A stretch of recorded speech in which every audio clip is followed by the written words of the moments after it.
इंदिरा एकादशी। इंदिरा एकादशी की व्रत कथा। कृष्ण भक्ति से सारोबार होकर अर्जुन बोले, हे भगवान, अब आप कृपा पूर्वक अश्विन मास के कृष्ण पक्ष की एकादशी की कथा को कहिए। इस एकादशी का नाम क्या है और इसका व्रत करने से कौन सा फल मिलता है? कृपा करके यह सब समझाकर कहिए।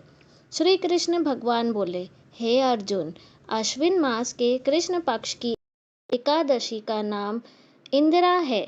इस एकादशी का व्रत करने से समस्त पाप नष्ट हो जाते हैं, नरक में गए हुए पितरों का उद्धार हो जाता है। हे पार्थ, इस एकादशी की कथा के सुनने मात्र से ही मनुष्य को अनंत फल मिलता है। मैं कथा कहता हूँ, तुम ध्यान पूर्वक सुनो। सतयुग में महिष्मति नाम की नगरी में इंद्रसेन नाम का एक प्रतापी राजा राज्य करता था। वह पुत्र पौत्र धन धान्य आदि से पूर्ण था। उसके शत्रु सदैव उससे भयभीत होकर रहते थे।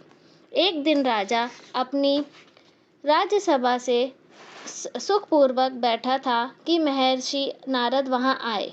नारद जी को देखकर राजा आसन से उठा, प्रणाम करके उन्हें सम्मान सहित आसन दिया।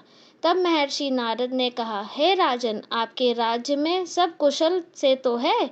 मैं आपकी धर्मपरायणता देखकर अत्यंत प्रसन्न हूँ।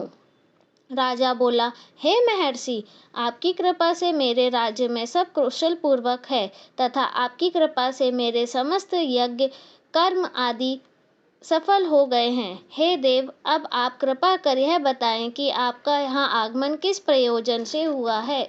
मैं आपकी क्या सेवा करूं? नारद जी बोले, हे राजन, मुझे एक महान आश्चर्य हो रहा है कि एक समय जब मैं ब्रह्मलोक से यमलोक गया था, तब मैंने यमराज की सभा में तुम्हारे पिता को बैठे देखा। तुम्हारा पिता महान ज्ञानी, दानी तथा धर्मात्मा था, मगर एकादशी के व्रत के बिगड़ जाने के कारण वह यमलोक को गया है। तुम्हारे पिता ने तुम्हारे लिए एक संदेश भेजा है। क्या संदेश है ऋषिवर? कृपा कर यथाशीघ्र कहें। उत्सुकता से राजा ने पूछा। उसने कहा है कि महर्षि, आप मेरे पुत्र इंद्रसेन, जो कि महिष्मति नगरी का राजा है, के पास जाकर एक संदेश देने की कृपा करें कि मेरे किसी पूर्व जन्म के बुरे कर्म के कारण ही मुझे यह लोक मिला है। यदि मेरा पुत्र अश्विन मास के कृष्ण पक्ष की इंदिरा एकादशी का व्रत करे और उस व्रत के फल को मुझे दे दे, तो मेरी मुक्ति हो जाए, मैं भी इस लोक से छूटकर स्वर्ग लोक में वास करूं। अपने पिता के यमलोक में पड़े होने की बात सुनकर इंद्रसेन को अपार दुख पहुंचा और उसने नारद जी से कहा, हे मुनिवर, यह तो बड़े दुख की बात है कि मेरे पिता यमलोक में बैठे हैं। मैं उनकी मुक्ति का उपाय अवश्य करूंगा।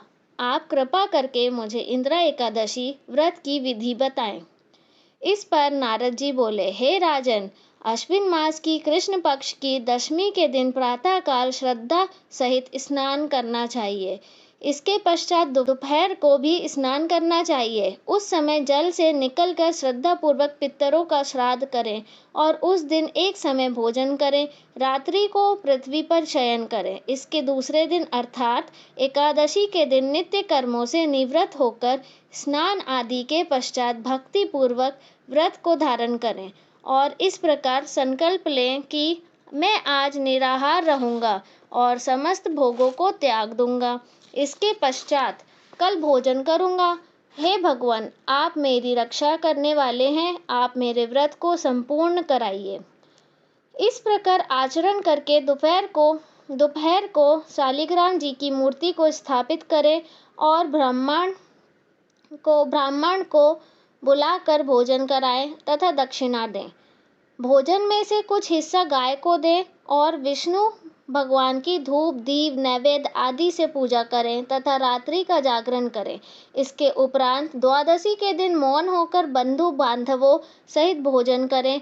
हे राजन, यह इंदिरा एकादशी के व्रत की विधि है। यदि तुम आलस्य रहित होकर इस एकादशी के व्रत को करोगे तो तुम्हारे पिता अवश्य ही स्वर्ग के अधिकारी हो जाएंगे। महर्षि नारद राजा को सब उपदेश देकर अंतर्धान हो गए। राजा ने इंदिरा एकादशी के आने पर उसका विधि पूर्वक व्रत किया। बंधु बांधव सहित इस व्रत का करने से आकाश से पुष्पों की वर्षा हुई और राजा का पिता यमलोक से रथ पर चढ़कर स्वर्ग को गया।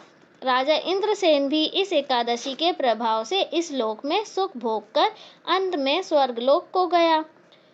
श्री कृष्ण भगवान बोले, हे अर्जुन, यह मैंने तुम्हारे सामने इंदिरा एकादशी का महात्म्य वर्णन किया। इस कथा के पढ़ने व सुनने मात्र से ही समस्त पाप नष्ट हो जाते हैं और अंत में मनुष्य स्वर्गलोक में जाकर वास करता है। कथा सार: मनुष्य को चाहिए कि वह जो भी संकल्प करे उसे तन मन धन से पूरा करे। किसी भी कार्य को संकल्प करके तोड़ना उचित नहीं होता है।